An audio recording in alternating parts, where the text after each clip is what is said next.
Na, o dabar mes atsargiai judame į priekį.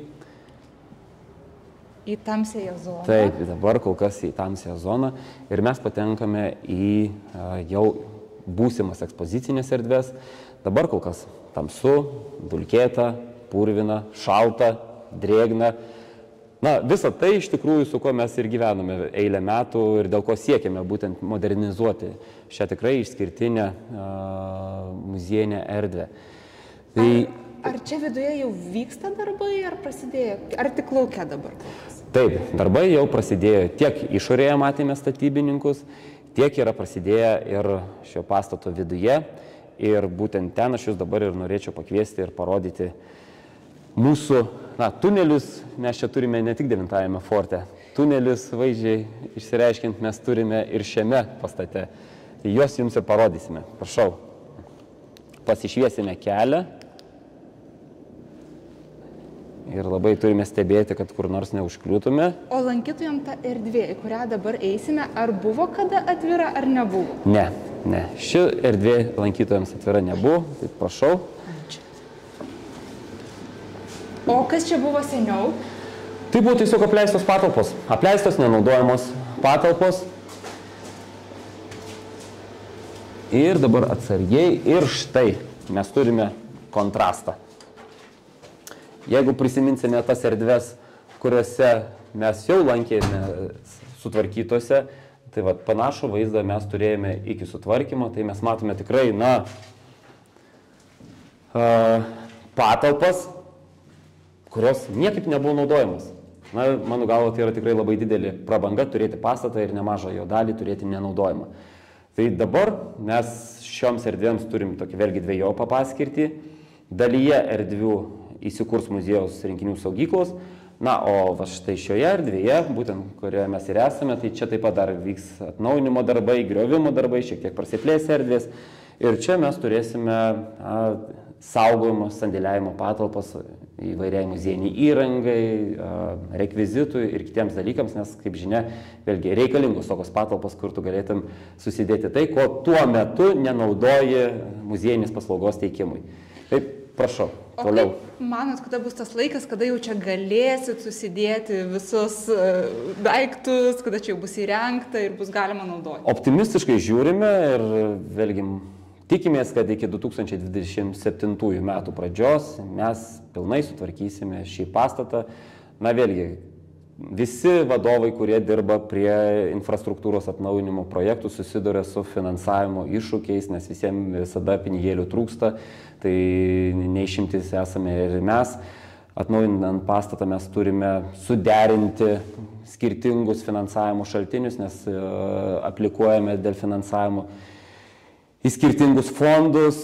Štai pavyzdžiui, šiuo metu mes įgyvendiname energinio efektyvumo gerinimo programą. Tai vėlgi yra dar ta dalis, kuri negali būti finansuojama būtent šią finansavimo priemonę. Tai ieškome alternatyvių šaltinių.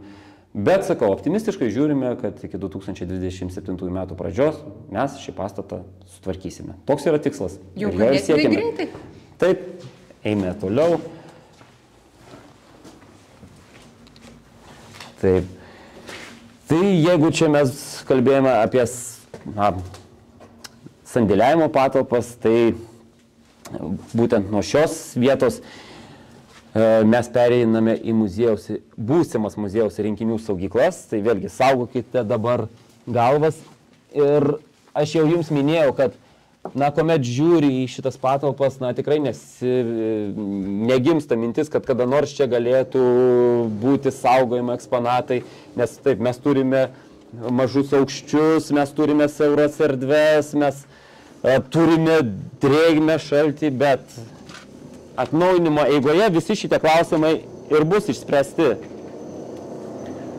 Nes ir patekimas čia truputį komplikuotas kol kas. Tai visi šitie dalykai bus išspręsti atnaujinimo metu ir štai dabar, kaip tik vyksta grunto žeminimo darbai, tai yra nukasamas tam tikras grindų sluoksnis tam, kad turėtumėm normalų reikalingą patalpų aukštingumą, tam, kad vėlgi galėtumėm naudoti jas skirtingai paskirčiai. Taip, eime toliau. Girdime grąžtus, kaltus, neišsigąskime. Taip. Ir čia mes jau periname konkrečiai į būsimas muziejaus rinkinių saugyklas. Štai kaip tik dabar vyksta ir griovimo bei grunto pašalinimo darbai.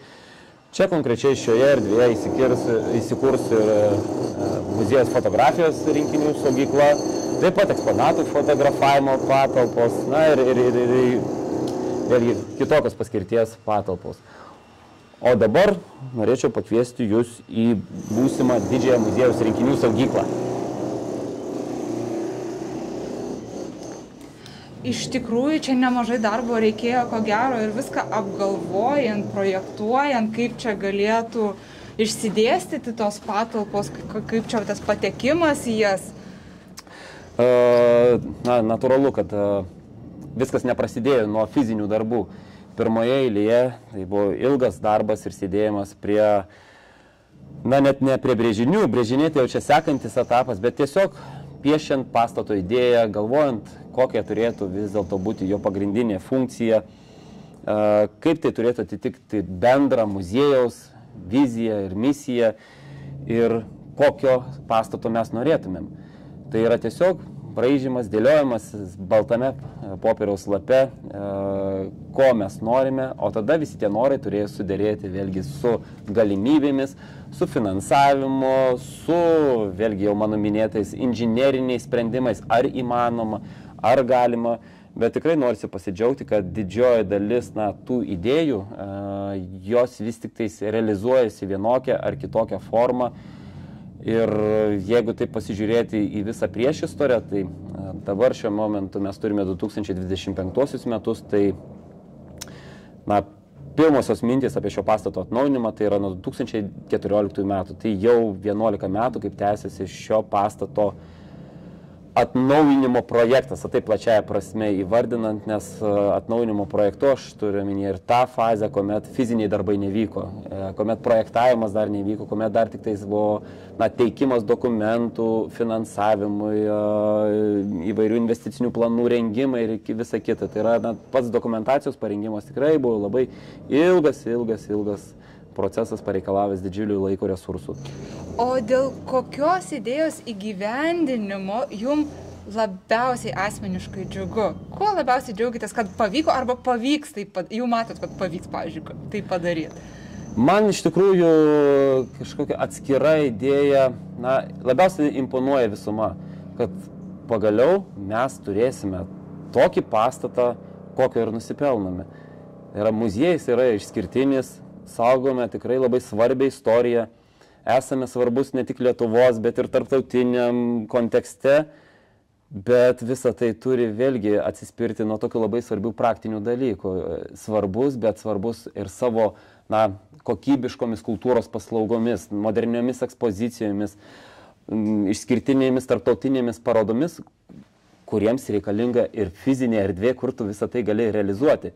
Su tom galimybėm, kurias mes turėjome ir su ta infrastruktūra, kurią mes turėjome iki pradedant atnaujinimo darbus, viso to pasiekti buvo tiesiog nerealu, nes visi modernūs projektai, jie reikalauja tiesiog elementariausių sąlygų, tai yra šildymas, vėdinimas, apsauga, užtikrinimo. Tai dabar atnaujinus pastatą, visą tai mes galėsime užtikrinti. Kitaip tariant, neliks to trikdžio, kuris, trukdo mums lipti laiptelis po laiptelį vis aukštyn ir aukštyn. Prašau.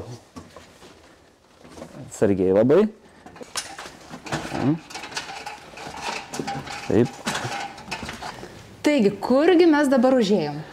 Taip, jeigu žiūrėti originaliai, tai mes dabar esame buvusioje, taip įvardintoje VEN kameroje. Tai yra patalpa, kurioje buvo instaliuoti pastato šildymo agregatai. Originaliai. Bet, veikia jie tikrai pakankamai trumpą laiko tarpą, jeigu pastatas buvo atvertas 1984 metais, tai jau apie kokius 1991-2 metus šie įrenginiai iš principo jau nebefunkcionavo. Priežastys dvi, tai yra vienas dalykas, jų eksploatacija buvo tikrai labai sudėtinga ir brangi. Jiems reikėjo krosninio kuro, kurio tuo metu vėlgi tiekimas buvo sustojęs. Antras svarbus aspektas tai yra, kad kadangi pats pastatas sudėtingas ir jo statyba reikalavo praktiškai tam tikrose vietose atradimo, tam, kad būtų galima kai kurios sprendinius realizuoti, tai būtent šildymo įrenginys buvo vienas iš tokių. Ir kai teko šnekėti su tuomet dirbusiais muziejaus darbuotojais, tai minėjo, kad sugedus tokiam įrenginiui, atskiros detalės kartais reikėdavo važinėti ir ieškoti vos ne po visą Sovietų sąjungą, tam, kad vėlgi užtikrinti to agregato veikimą. Tai natūralu, kad jo eksploatavimas greitai sustojo ir dėl tos priežasties, sekančius kelis dešimtmečius pastatas nebuvo šildomas.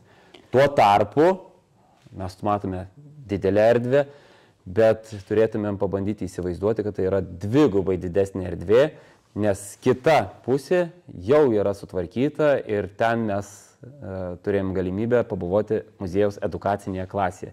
Tai kitaip tariant, įrenginiai didžiuliai. Šiandien proporcijos skiriasi kartais tokios pačios funkcijos įrenginių ir natūralu, tokių didelių erdvių nereikia. Tai kam vėlgi panaudoti šias puikias didžiulės erdves ir užimti jas įrenginiais, jeigu mes galime jos panaudoti vėlgi muziejiniai paskirčiai. Tai šiuo atveju edukaciniai klasiai ir būtent čia įsikurs didžioji muziejaus renginių saugykla.